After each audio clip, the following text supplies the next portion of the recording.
Welcome to Sharp or Square, presented by Hard Rock Bet. We are part of the Volume Podcast Network. This is the show that makes the square sharper and makes the wise guys pay attention. I am Chad Millman. I am joined, as always, by my co-host, my companion, my BFF, my compadre, professional bettor, Simon Hunter. Hello, Simon. Chad, how we doing? Dude, I'm a champion. So for the past, 72 hours, I've pretty much just been watching every video, reading every tweet, looking at every Instagram post. Last night at dinner, my wife and I went out and we were talking about the game and the Indiana game. And she goes, I feel like you think you were on the field and you won the game. I'm like, I committed 36 years of my life to this team. I'm going to enjoy it. I'm going to absorb it. I'm going to live it. I deserve it. My son asked me, like, what did I talk about like all day? My son likes to ask, like, what did you guys talk about? What'd he say? What'd he say? He likes to get into the weeds on the details. And he said, what were you talking about with Matt and Andy on Monday? I'm like, we talked about Indiana. At the game, we talked about Indiana. At halftime, we talked about Indiana. All we did was talk about, are we going to win this game? We're winning this game. Will we win this game? Are we going to be champions? That's it. I don't know about you. I've been enjoying the old Fernando Mendoza clips, right? Like they're posting clips of him at Cal, him in high school. Oh yeah, that clip at Cal where he got knocked out by a Miami player, and it's the same player he ran over on the way to the end zone. Yeah, and it's just been great. Like again, a lot of bad things about the internet, but there are some great things, and this has been one of them where it's like, these people are pulling up videos that why would you ever see his high school recruiting video, right? Or him talking about being a diehard Miami Canes fan.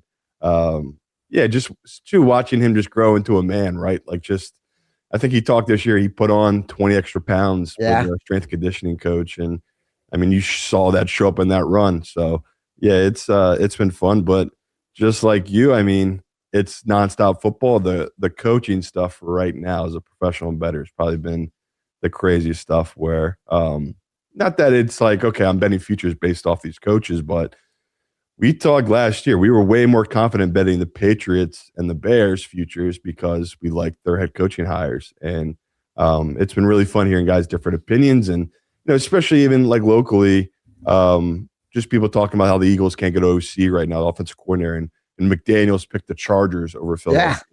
Yeah. He picked the Chargers over a head coaching job. Again, when you break it down, though, and it's like, do you want to go to Cleveland where they don't know who the quarterback is, or do you want to go to L.A., live in Manhattan Beach, coach for 3-4 hours, and head back to your pretty posh life at Manhattan Beach? I get why he made that choice, but every year there's a lot of coaching changes. This year just feels so unique in the sense that, the big names, right? Like the fact that Sean McDermott was fired, Tomlin was fired, Harbaugh was fired. For just as a bettor, I thought it would just be all conference championship conversation this week. And it's been a lot of that, but a lot of coach talk. It's been really interesting. It's just how everyone's just so enamored with all these coaching hires. So yeah, I honestly can't get enough of it. And again, we're not even done yet. All these teams are still have so many openings. It's pretty well timed. Yeah, it's interesting to me that a coach like Brian Flores, who was interviewing with the Steelers, decided to stay with Minnesota.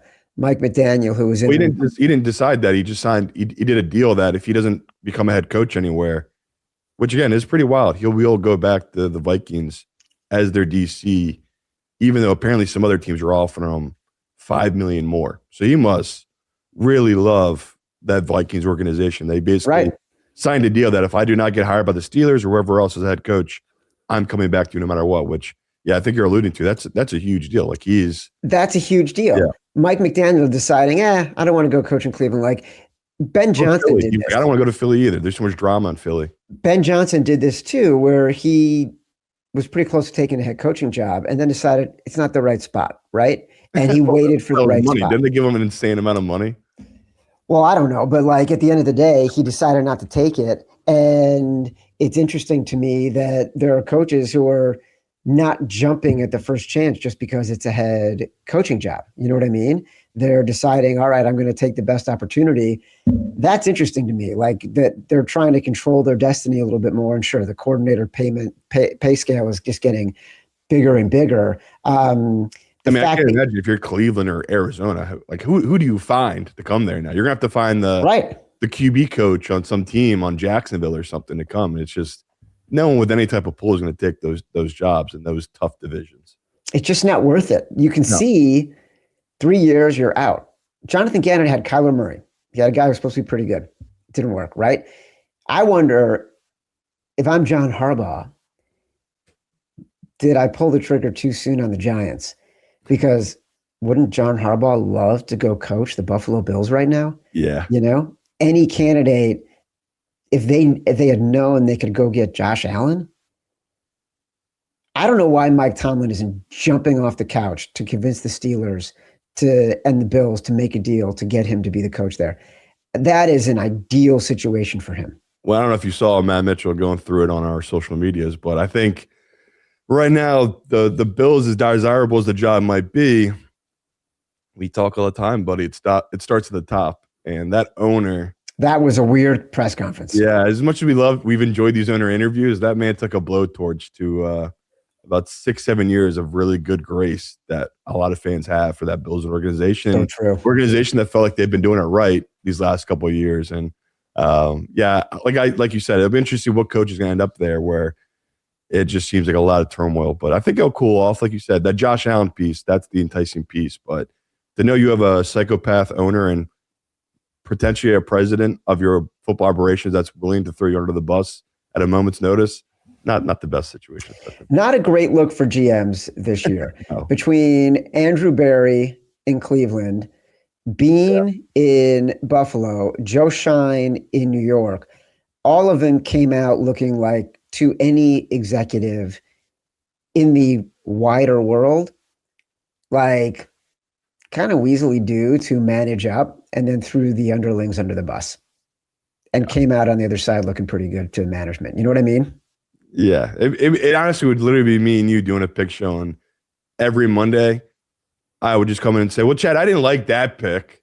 That was your pick. And then you being like, well, no, I didn't like that one. That was your pick. And I mean, that's what it felt like. It was just straight bickering. It's like, no, I'm not the one that screwed this up. Where it's like, dude, you got to own your mistakes and keep it moving. But my God, that was I just have never seen a team throw their number one pick or first round pick under the bus like that. And we'll see what Keon Coleman wants to do, but it's definitely an awkward situation. Simon, you and I are BFFs. We don't throw each other under the bus. Well, sometimes. We've been through it. We've been through the battles. We stayed loyal to each other. You, me, and Matt Mitchell. We came out on the other side, right? Is that what happened? This is our Thursday conference championship preview episode. We're going to narrow down the options, find the 5 picks we can agree on in the week. Getting harder, only 2 games. We're going to inch our way closer. Subscribe to Sharp or Square on YouTube, Apple Pod, Spotify. Let's get this thing going every week. We're going to give it our picks every week. Simon's fellow pro gamblers are going to give him an earful about those picks. We had a lot of debate about these 2 games on Tuesday. It's time to summarize those opinions. Special championship weekend edition of Sharp Calls. I have to answer this phone.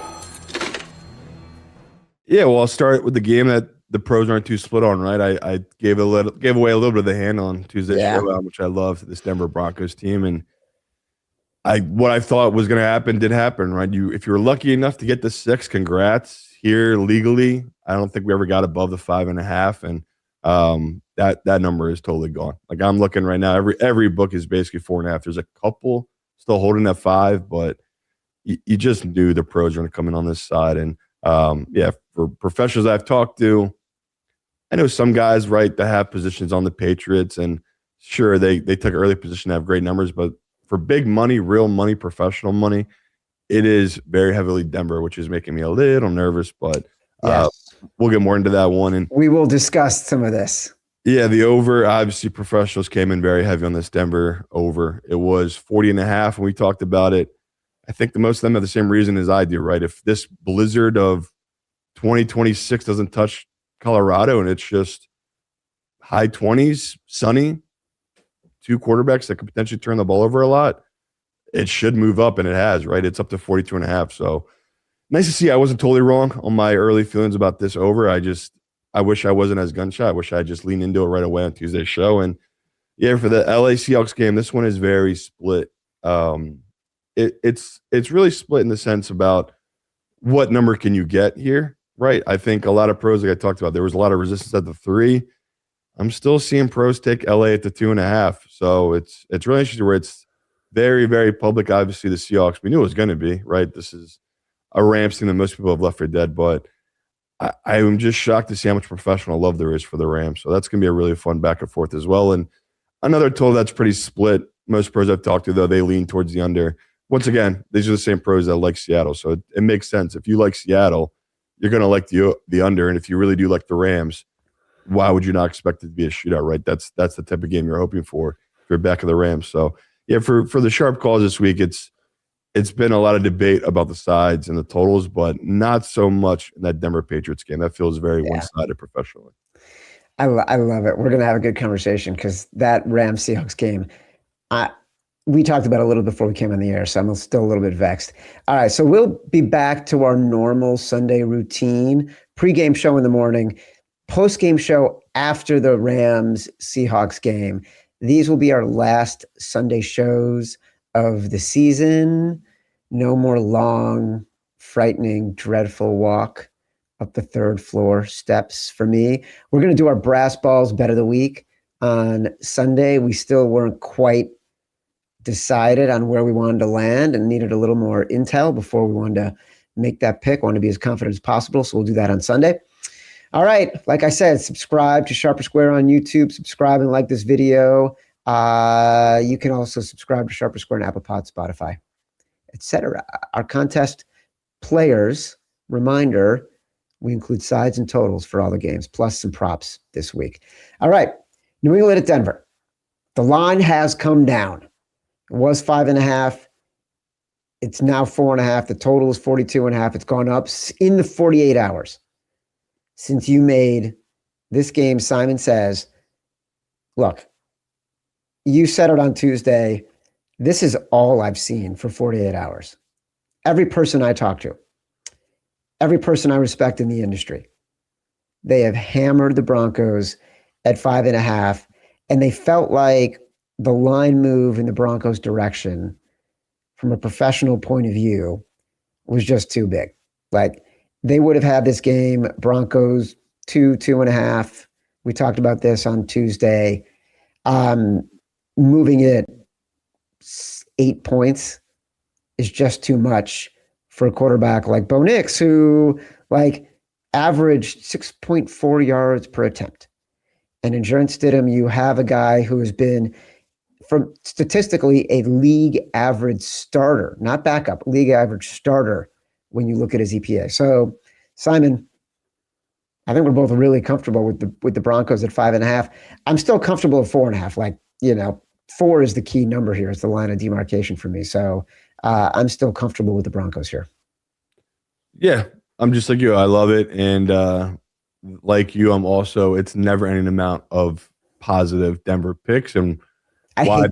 Now I hate it. Yeah, exactly. That's what's making me a little nervous, where it's like, it feels a little bit like pros are talking down the general public, and especially people that watch a lot of game film, where it's like, oh, they don't know. They don't know. I've watched these guys 3 games. I've preseason games, and I mean, it might have been Jordan Palmer. It was someone that coaches up quarterbacks who basically went on, I don't know if it was Dan Patrick or Rich Eisen show, but he went on one of those shows and basically said, on any given day, Stidham is just as good as Drake Maye. And oh, Jesus. Right. And it's like, people are going too far one way.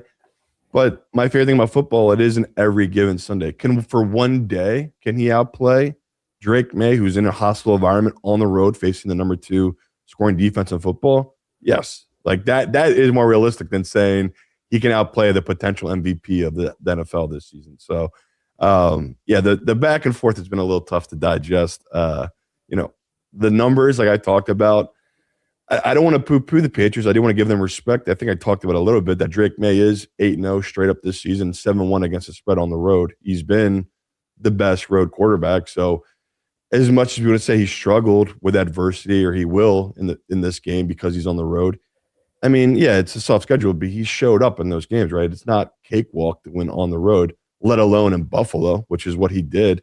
I've been impressed by what Drake's done on the road, but this is a total different beast. Like the playoffs on the road, not even that, a playoff on the road against a team that is rallying around an injured quarterback. And that's what's been so impressive with Denver is even Bo Nix talking about his like farewell or whatever, his report after he got hurt.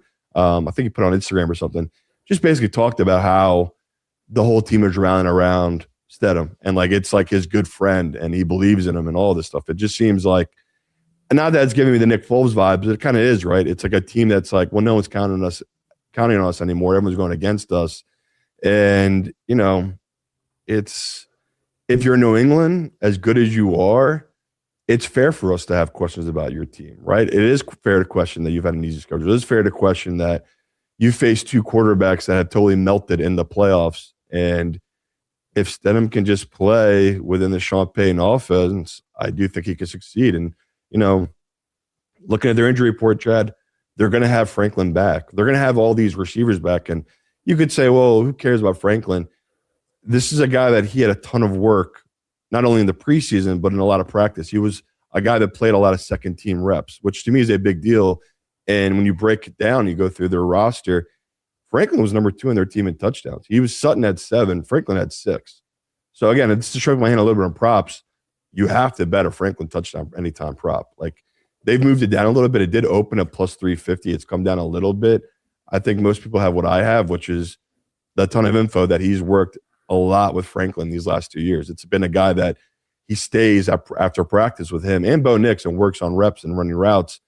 That's a real thing, those type of connections. When the bullets start flying and he's starting to panic, he'll throw into coverage to a guy like Franklin, someone that he has a rapport with and trust with. So that was something that jumped out right away where it's like, okay, if me and Chad have to make some type of prop bet, I don't mind attacking Franklin's type of props of either receptions or his over receiving yards.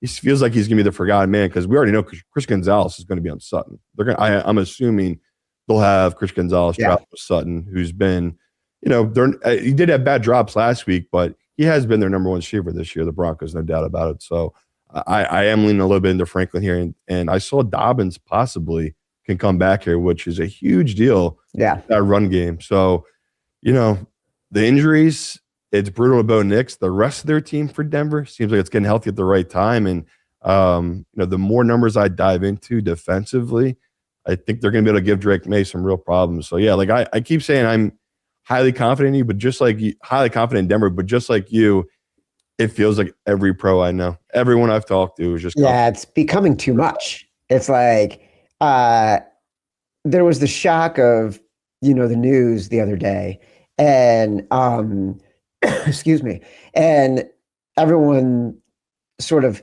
letting it settle. To your credit, you were on it right away on Tuesday. As soon as we got off the show, I bet it at Hard Rock Bet because I was still in Florida.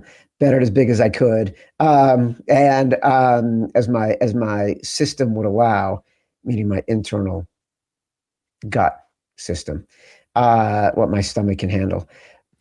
But don't forget, this Patriots defense, they're kind of awesome against the run.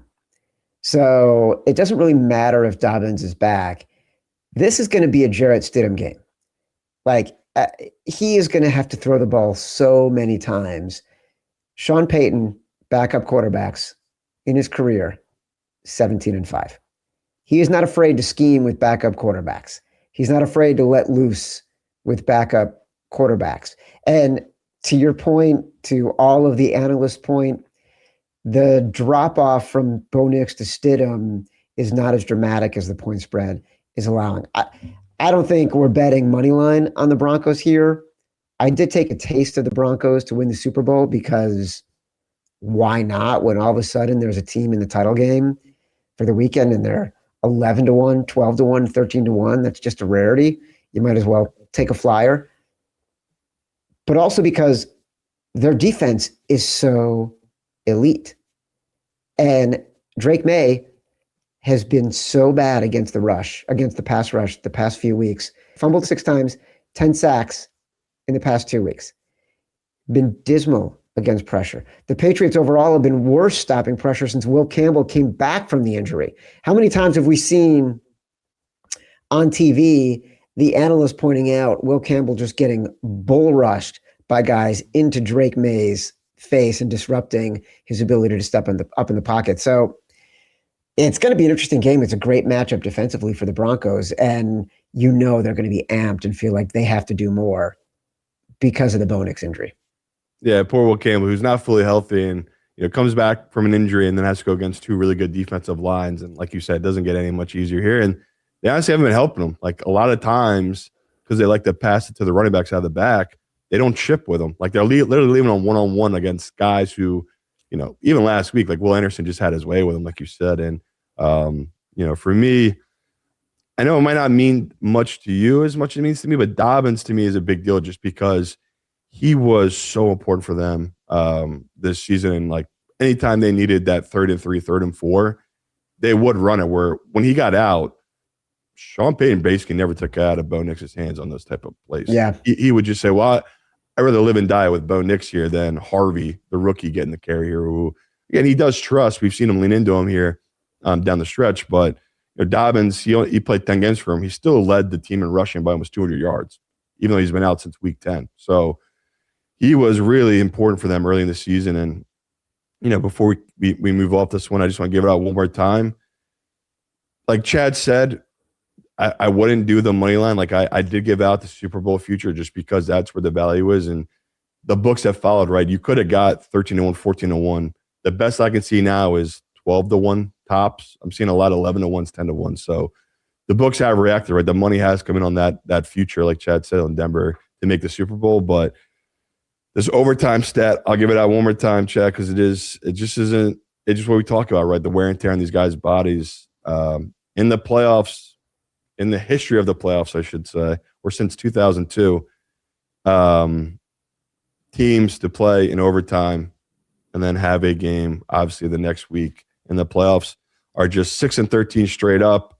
Since 2015, they are 1-4 against the spread, losing by 15 points per game, 0-5 straight up. So, not the best for the Broncos, but at least for them is they have the rest, right? They have extended rest because they play on the Saturday, so hopefully it won't affect them as much as the next team we're about to talk about, this Rams team. But yeah, I'm like you. I did not bet the Denver's money line. I just simply bet Super Bowl futures. And it's interesting too. The look ahead lines, they were 9.5, 8. So the Seahawks were 9.5 favorites, and I believe the Rams were 8.5 favorites over the Denver Broncos.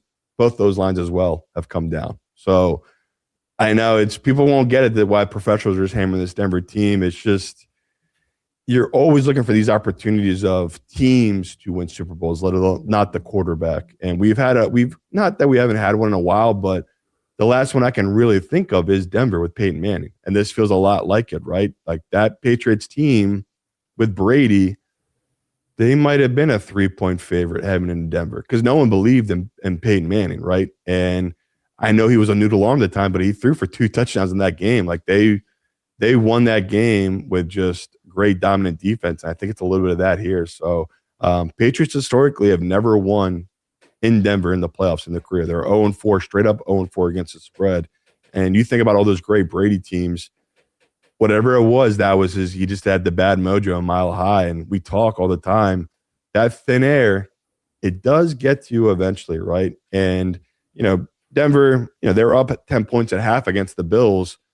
But in the second half, you did see it when Bo Nix was scrambling, the Bills guys were sucking wind. Like that's a real thing. So I'm interested how this game goes in the sense that if it is a Dobbins game where you can lean on the run in the second half, they can wear out this Patriots defense. I do think that's a real thing for this Broncos team. So yeah, I hope everyone grabbed it. If you haven't grabbed the number and the best you can get is 4.5, still don't mind that number either. I told you, I really think this number should be in 3.5 by kickoff. We'll see what the pros do with this one. I could see them still coming in heavy. Maybe this does touch 3.5. So you want to grab the Broncos now, I'd grab the 5 or 4.5 if you still can. The one thing I would say about Dobbins, if it's not Dobbins, Jarrett Stidham might throw the ball 35 times because even in overtime, Sean Payton only ran the ball 11 times. So we know what we're going to get from Sean Payton. He's going to put the ball in the quarterback's hand and he's going to let it ride. If it's not someone that he really trusts in the backfield to carry the ball. One more thing about Sean Payton. When he's a field goal dog or more in his career, 66% against the spread. So it's like we are betting against that trend about overtime, but everything else is in the direction of betting on the Broncos. And we'll have more for the total Sunday. I think I don't know if Chad's with me on it, but I'm on the over. I'm just haven't bet it as heavy. It comes Sunday morning, I'll have a much stronger opinion on it. But as we sit here right now, weather. Right, and that's my issue. I like it. They could get an Arctic blast. It could be 8 degrees at kickoff for all we know. So we want to know what's happening. Yeah. The props that are going to be listed in this game for the contest: Drake Maye, passing touchdowns, 1.5. Jarrett Stidham, interceptions, 0.5. So those will be the props that are available in the contest. I like that Stidham over. Yeah, so do I. Yeah, a lot actually. Man, we're that's probably real chalky of us, but right away when you read that, it's like that's. I know it seems weird. A real gracious prop to give to a guy making his first start in 2 years. Yeah, I'm putting on my glasses, Simon, because we got a new sponsor, and I want to make sure I get it exactly right. We got the 3 biggest games of football remain, and like I did down in Miami, it's going to be a memorable time this weekend. See my friends, my neighbors, have some laughs, have a few drinks, but the next morning, I don't bounce back like I used to, and I'm a huge morning guy. You guys know I'm a huge morning guy. I love my mornings. If I have to choose between a great night or a great morning, I'm choosing morning, but that was before I tried pre-alcohol. Z-Biotics, pre-alcohol probiotic drink, is the world's first genetically engineered probiotic invented by PhD scientists to tackle rough mornings after drinking. Here's how it works. When you drink, alcohol gets converted into a toxic byproduct in the gut. It's a buildup of this byproduct, not dehydration, that's to blame for rough days after drinking.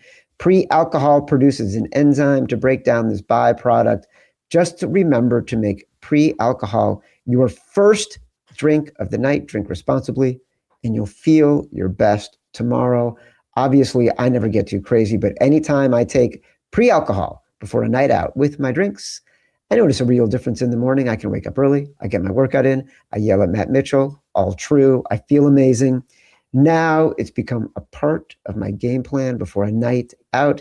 So enjoy the biggest games of the season without sacrificing an incredible next day. Start your night with Z-Biotics pre-alcohol and wake up clear-headed, focused, and feeling fresh.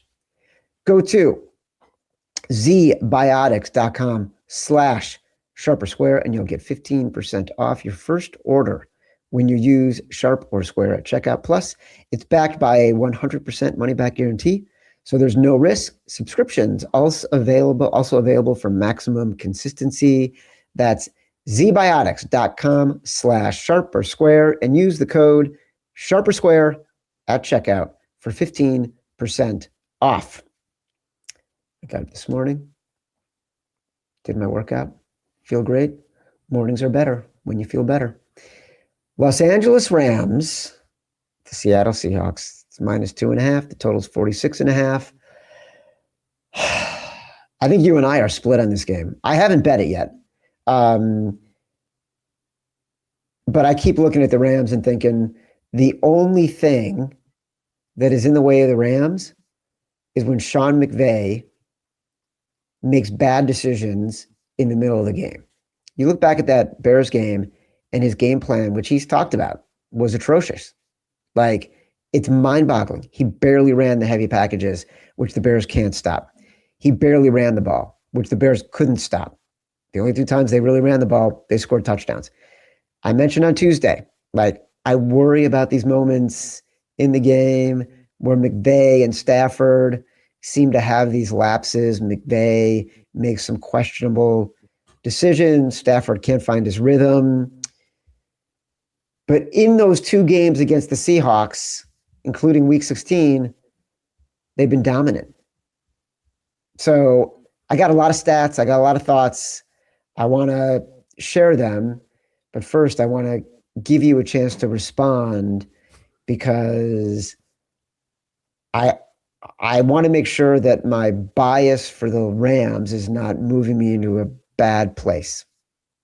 Yeah, and that's my fear with the Rams is it's a sharp trap. It just everything about it is a sharp trap. Like, why wouldn't you take them as a dog? Especially when you just like you said, if you just go blindly off the 2 games this year, the Rams won their first meeting 21-19 and didn't get the cover, which again, that haunted us because we had them in the contest where Right. they're But I will basically say 21-7 the whole game. right. They were winning that whole game. Like that was they dominated that game.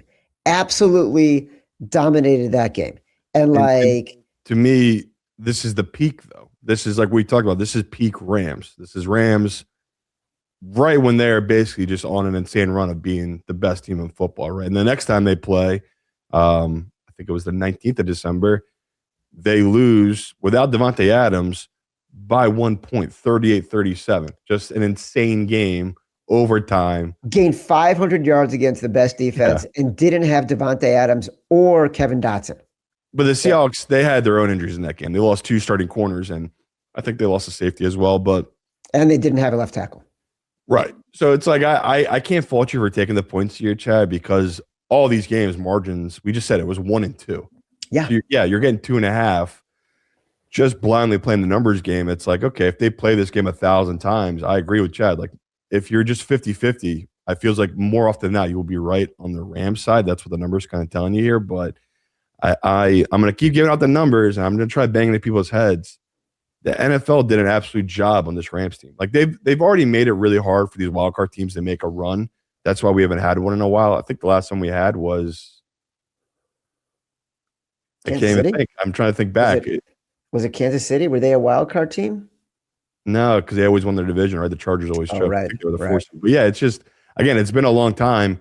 We've not had it since the changing of the 1 seed, right? Since the 2 seed plays the 7th seed and the 1 seed's the only team with a bye. We've not had a wildcard team make a run, which again shows even more how important that bye week is, where every year it feels like the team that has a bye week usually makes a Super Bowl. I know it didn't happen last year, but it's been happening the years before. And this Rams team are walking right into it. I just talked about they're in rest disadvantage. They played on a Sunday against a team that played on a Saturday. Okay, let's just look at the numbers, blindly look at those numbers. In the playoff history, teams in those rest disadvantage, so team they played an extra day and they played an overtime game. They are 1-8 straight up in this exact spot in the history of the playoffs. 3-6 against the spread, which I guess is a little beneficial for you in the Rams. The one outright win, just can Chad remember the one outright win on a team with the rest of the probably not. It was the Bears over the Saints in 06-07. So it's been a long time. Like it's just been a very long time since the team has played an overtime game, had shorter rest, were able to go on the road against a higher seed and win a game. It's just, I mean, think about that. It's really impossible to stack against it. So can they find a way? Yeah, we just talked about like Stafford's been here before. This man has gone to Super Bowls. And it's funny enough for me, if they were a favorite here on the Rams, Chad, I'd be much more confident. I'd give you those numbers. As a favorite, Stafford and McVay, they win outright every time. Like when they're a favorite, they just always win. In the playoffs, Stafford's never lost as a favorite. He's 5-0 straight up in his career as a favorite. Best mark of any quarterback in NFL history. So it's telling by the books, right? They opened this at 1.5. The pros bet it up. The resistance was filled at 3. The pros have hit this back on the other side, right? There's tons of pros on the Rams side, and they're still hitting the 2.5. But like I've said, there's some very heavy resistance from these pros on the Seahawks team. Like there's a reason this number hasn't been bet down. I've been hoping I could get under the 2 because like Chad, I do think this number could be very close type of game. But when I just look at this matchup, I would have a much more confidence if I had reports of Sam Darnold, no lingering issue, practice in full this whole week.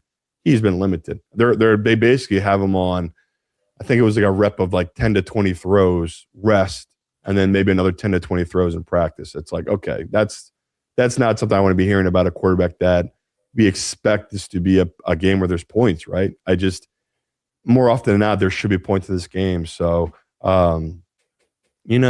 like you, I'm having a tough time with this one with the total on the side where I was definitely more confident on Tuesday with the Seahawks. I still am confident. I can't believe this is a legit lingering issue for Sam Darnold. Like, he threw 17 times in that game. You would think, Yeah. That he didn't take any hits. Like, he would be much better this week. And it's like, okay, that was a serious injury that they're not letting out, because to be limiting him in this week, that just shows what he's going through. So I totally get where you're coming from on the LA side. And like I said, it's hard for me to go against him. The more I look at this one, the more I dive into, it's like, can they overcome the injuries to their offensive line? Can they overcome the injuries to their secondary, this Rams team? And, that Bears team, it felt like they were running it down their throats, Jeff. Yeah. They really felt like they were moving it, and they just felt like they were so much bigger than this Rams D-line. And looking at the weight disparity, it's the same exact thing here. Like, this is a big O line for the Seattle team. On the flip side, their D tackles, talked about, they have 2 all-pros, on that D tackle line. Like, Stafford's going to have pressure up the middle, something he has not faced in these playoffs. And that's what Carolina, the Bears. Right? That's what kills. Yeah. That's what kills Stafford. It's also what kills Darnold. Like, the Rams have not had a hard time getting pressure against Darnold, whether he's been with the Seahawks or with the Vikings. Don't forget, like, in these last 3 games, he's thrown something like 11 interceptions against this Rams defense. It's the defense that has his number, literally. So it's tricky. It's just tricky. No, it's really hard. And I'm trying to lean into the rest because I do think it's such an important key that the general public does overlook. They just think these guys, they're grown men. How bad beat up can they be? But it's like, you're talking about a Rams team that has not had a bye week. They've been playing playoff games since week 10 or 11. Like, every game they've had to win because of the Seahawks team. They had to keep pace. Yeah. They had no days off. They had no rest weeks. And the Seahawks, they did it. They got the 1 seed. They got the bye week, and they got the easy competition last week. So, like I said, if Sam Darnold was fully healthy, I'd be feeling the same way I feel about Denver. I'd be pounding the table with the Seahawks team. They're being undervalued by the market, but this number feels right by the market price. So it's like, I can't tell you you're getting crazy value on the Seahawks team. You're really not. You might be getting half a point of value. That's nothing to go too crazy about. How many games, Simon, have the Rams lost this season by more than 3 points? The only one I can think of is that Eagles fluke cover we had. Eagles fluke cover, the walk-off blocked field goal. That's it. Yeah. So we're not going to get a 3 in the contest. Like, it's going to be 2.5. There's no doubt about it. So we're going to have a hard decision. But if this line gets to 3 at any point, I would highly recommend people are trying to pay attention to this. This is how the wise guys do it. They're not resting. They're not like, oh, I'll check it again in an hour. Like, they are figuring out ways to make sure if that line ever gets to 3, they are taking the Rams here. It's kind of what I'm waiting on. Is I'm hoping to get the Rams at +3, lean into those stats from the year they're playing every game. They're in it, even if they're losing it. But it's hard. I mean, the Rams, going into that Week 16 game, they're the team everybody thought was going to the Super Bowl. And I don't know that they're still not that team since they lost that game in very flukish ways. They were up in that game 30-14. 30-14. And then that's when Shaheed ran that return back for a touchdown. And that's when they had the fluky 2-point conversion. And that's when they lost in overtime after they were up in overtime on another 2-point conversion. Like, that game cost them the rest they needed. It cost them the playoff seeding. It cost them the bye week. Now they're in Seattle playing for a NFC title on the road instead of at home. Yeah, and just once again, if you're just blindly betting this stuff, you should be blindly betting Denver, and you should be blindly betting the Seahawks. And if you want to play it super safe, you can go with the money line. But it's like I'm saying, the Rams are an impossible spot. If you're betting the Rams, you are betting on a 25% chance of winning type of spot. That's how bad the spot is. And again, it's all about the rest. And this is their 3rd straight road game. I give you those numbers, 3rd straight road game. If you're the underdog, 9-28 straight up, so 24%. historically. So here's the question. It's impossible. It's an impossibly brutal spot for the Rams. Can they do it? Of course. I'm just telling you, in your lifetime, the next 50 years, if you continually bet the Rams side, you're the sucker. They're getting. Well, so that's the answer to my question, which is, as professionals, which do you give more credence to, the spot or the matchup? If all things are equal, if the matchup is equal, let's say the matchup is a little bit of an advantage for the Rams even, but the spot is horrendous, which do you give more weight to? This time of year, always the spot. Just because I can't get over how important those numbers are, where it's just like we dive so much into all the matchups, all this other stuff. At the end of the day, it's like, can these guys' bodies hold up heading into the fourth quarter? Like, do you still have your legs underneath you? Because these guys, again, will Devontae Adams still have his legs? Yeah, he sat out for 3-4 weeks with an injury. I'm talking about their left guard, who has been playing now for 20 straight weeks. Like, I just think about all that he's gone through. Now he's going against possibly the best D-line in football, who's rested. So that's what I mean. That's why I keep trying to bring up these numbers, because we're trying to find an edge here. I'm trying to find something to lean people to one side. And it's like we're talking about here, the numbers are so close on the field, the matchup's so close. You have to go find other areas where is the advantage for which team. The rest advantage is so heavily skewed to the Seahawks team. That's why I keep beating people over the head with it, because it's like I'm like Chad. Right away, I thought I'd be over the Rams team. The more I've dove into it, it's like, man, this Seahawks team, the NFL is really just like the Patriots, right? The Patriots had easy schedule. The Seahawks, they earned that right to have an easy run in the playoffs, right? They earned that right for that one seed to have this rest advantage, and they're going to exploit it here, which to me is such a big deal. Such an interesting game. Such an interesting game. We're undecided. I don't know what we're going to do in the contest at this point. I think it's going to be a late Sunday selection. Simon, what's your biggest bet here this week? Yeah, Denver, no doubt. That's all my money so far has been bet into it. I've touched the Seahawks at 2.5, but I'm just trying to be patient, hoping the pros do come in and maybe I do get the 1.5. And people are like, well, wouldn't that scare you off? I honestly wouldn't. Like, the playoffs, it's so unique where there's only 2 games. It's like, heavy respected money coming on one side. It's not that scary in the sense that if I'm getting a better number, I believe in that side, I'll take it. And if anything, if you're betting huge money here, I would just play it safe like I did with the Patriots. I just took the money line last week with the Patriots. I do the same with the Seahawks here. Like, could this game land on the 1? Yeah, I just told you they've played 2 games this year, and it's been a 2-point and a 1-point victory by both teams. Like, it's split between them. No one would be shocked if this number lands right on the 2, right? We've talked all the time. 2 has become such a sharp number, and it lands on it all the time. So if you're betting actually heavy money here and you're a little scared off by the spread, no issue doing the money line Seahawks. That's probably what I end up doing. And for the sides and totals for first halves and different things like that, I've leaned into a little bit of the Patriots first half just in case Stidham has a little bit of the jitters. And we've seen Drake Maye. He has in the playoffs played much better in the second half, but as a team, the Patriots have played much better, I think, in the first half. So if you don't want to take a side or a total that we're giving out for full game, I don't hate taking Patriots first half, but obviously to me, that's 1/10 of what I'm betting on Denver full game. Let's do a quick read from our friends at Hard Rock Bet. Today's show is brought to you by our presenting sponsor, Hard Rock Bet, Florida's sportsbook. I've been using it a bunch these past couple of days. These playoffs have been crazy so far, and the best way to cash in on those unexpected moments is with Hard Rock Bet. This weekend, 2 teams will punch their tickets to the big game, which means we've got 2 huge games perfect for building same-game parlays. And if you miss kickoff, don't worry. Hard Rock Bet has live in-game betting, so you're never too late to get to the action. Find a winner or grab the player prop you missed before kickoff.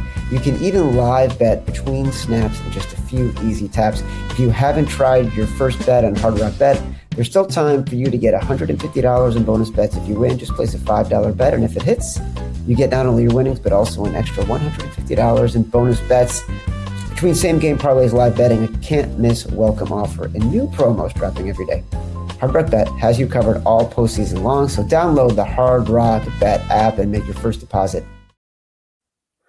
All right, it's time to do some sharp versus square. Well, before we get to that, Oh yeah, sure. could I talk about the gambling loss tax bill that's going on right now? Of course. So unfortunately, if you haven't been keeping up for it, if we're gonna have to pay losses on our we're gonna have to pay taxes on our losses upcoming year, and they've been trying to pass bills now to go against it, and basically the 100% gambling loss tax deduction was blocked today, unfortunately, by the House committee, which does suck, but it's something that if you're into this stuff and like me, you care about because it does affect your livelihood. The blocked without the vote issue, it usually isn't policy. It's usually the process. So it's not totally dead here. The bill is not totally dead, in my opinion.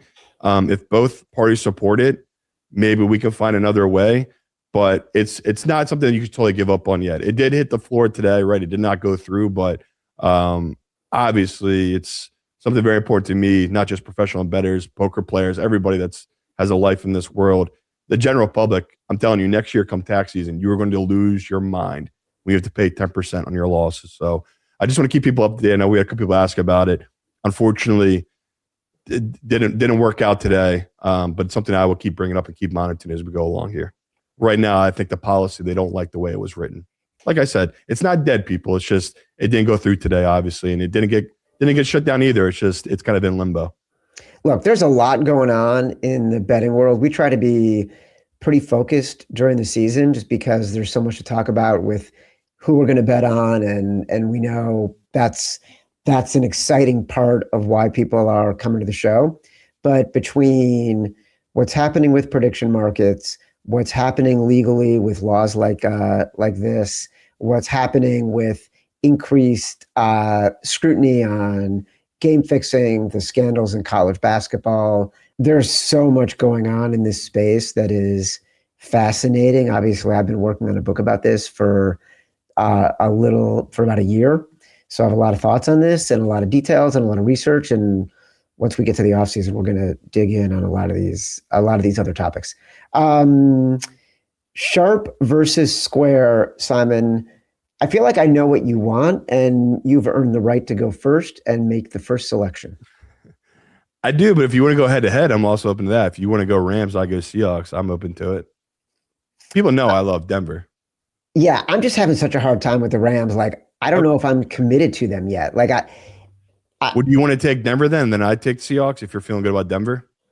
Okay, I'll take Denver. Right. I mean, if you feel that good, but this also puts us in a box because what if come Sunday we decide, wait a second, we're taking the Rams, and then I don't care. It's sharp first square. That'd be on me. But again, I'm comfortable enough to put the Seahawks here.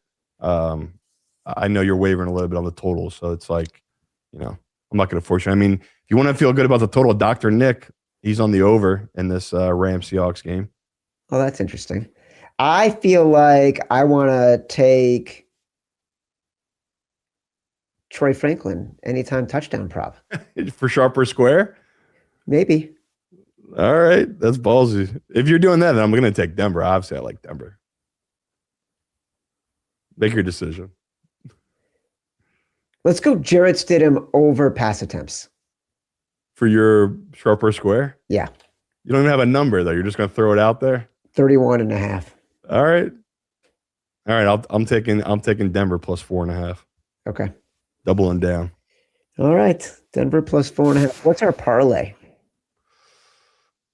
I mean, I like where you're at. Like we're both at with the Franklin anytime touchdown. Like a Denver plus 4.5 anytime touchdown with Franklin. That's going to be crazy good odds. I can put that in real quick in the hard. I love that idea. But that's a really fun parlay for the first game. And if you don't trust Franklin like us, cheeses are your friends. You don't have to do the whole thing because you don't want to pay minus 120. But if you want to take Denver up 3 points, 7.5, take the total down 3 points at 39.5. Don't hate that either. It's a fun parlay. You're getting two key numbers. You're getting the 7.5 and you're getting under the 40. Both are fun to me for parlays for that game. Let's do the Franklin. I love Franklin. I love that you're in on it. It's a funny little thing when someone broke it down to me. It's like, hey, I've been watching a lot of Stidham tape here, and it's a lot of Franklin in these tapes. And it's like, hey, that's a fun point. The guy's That's more literally fun. has 6 touchdown receptions this year, so he's clearly a guy they look for in the red zone. All right, this has been Sharper Square, part of the Volume Podcast Network. We will be back on Sunday morning with the official picks, our brass balls, so much more. Watch or listen on YouTube at Sharper Square. Like this video, subscribe to the channel. Also, download us from Spotify, Apple Pods, wherever you get your pods. Rate, review, subscribe, leave us 5 stars. Say whatever you want. Feedback is a gift. Until next time, love you. The road to the Super Bowl is like a mythic quest. It's a demanding journey, an adventure that creates heroes.